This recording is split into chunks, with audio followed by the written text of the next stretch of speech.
So what's the difference between Bryan Fischer and a screaming sheep?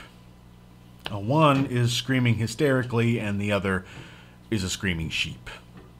Hello, welcome to Notes from the Pastor's Office for this 11th episode where I'll be talking about comments Bryan Fischer made earlier on this last week.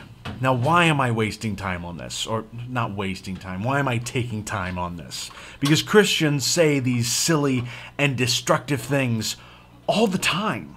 Am I going to just start going after every single one of them? No, I'm not. But my interests as a historian and the interests I have and the love I have for my faith sort of draw me particularly into stories having to do with religious figures talking about historical or political figures. So all those things sort of come together to create something that piques my interest.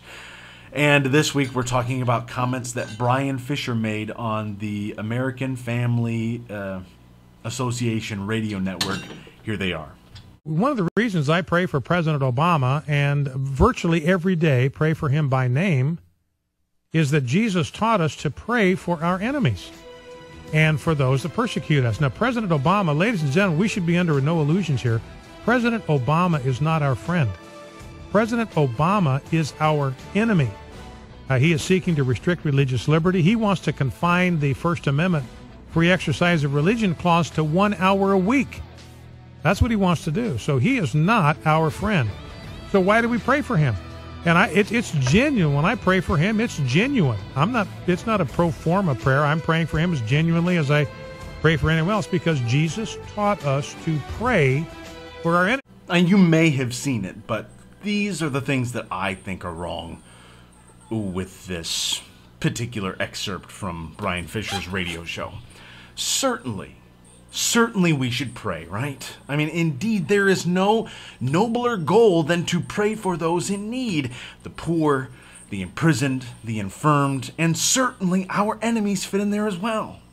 However, the spirit in which Mr. Fischer says these things is less than, prayerful. Now, you may not have been able to catch it, you may not have picked up on that, and you could be right, but I've seen and heard enough of Bryan Fischer to know that the way in which he said these things is less than sincere and prayerful. Which leads me to the second thing that I found wrong with this video, which is a quick perusal of the available information online, or I'm sure in whatever resource you want to check out, that there is nobody connected to this administration, nor the president himself, who has said anything remotely close to suggesting that they want to limit the expression of First Amendment religious liberties to 1 hour on Sunday mornings. To say that is nothing short of a lie. It is a lie. Bryan Fischer knows it is a lie. He just has convinced himself that by all of the rhetoric that he has spouted and he has heard, that somehow that is correct, that somehow that exists. But in reality, it is a lie. Which leads me to the third thing. The third thing I found wrong with this is that there is certainly no problem with disagreeing with the policies of this president, or the wishing that somebody else was in the office altogether. There is absolutely nothing wrong with that. And in fact, I would support you in that, because I have disagreements with whoever's in the White House as well. That's fine. That's just me as a human being, my interests in history and stuff. I have a brain for that. Well, and disagreeing with people in power is a uniquely American thing, but the president is not our enemy. No matter what nasty rhetoric you have yourself espoused or you have heard, the president is not our enemy.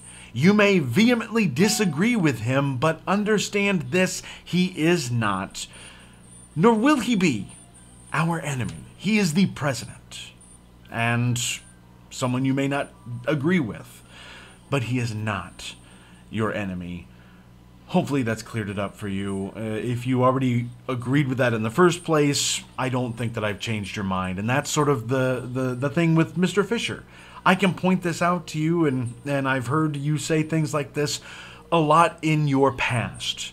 I know I'm not going to change your mind. I just want you to know that when you do say these things and my dander gets up enough about it, I'm probably going to put it on a video and release it on YouTube. 12 people will see it, and that'll be all. But just want you to know that that's sort of what I'm going to do. I'm not going to cover every Christian that says something, as I said, destructive or silly like this, but whenever it piques my interest, I'm going to hit that point hard. Well, that is Notes from the Pastor's Office for this week. You can follow me on Twitter at ICanHasGospel, gospel spelled with a Z. You can find me on Facebook, and as always, you can find me on my blog, www.notesfromthepastor'soffice.com. I have a sermon archive there, and I have other posts that I've written, videos that I like from YouTube, and the rest. So feel free to find me there, and we'll see you next time.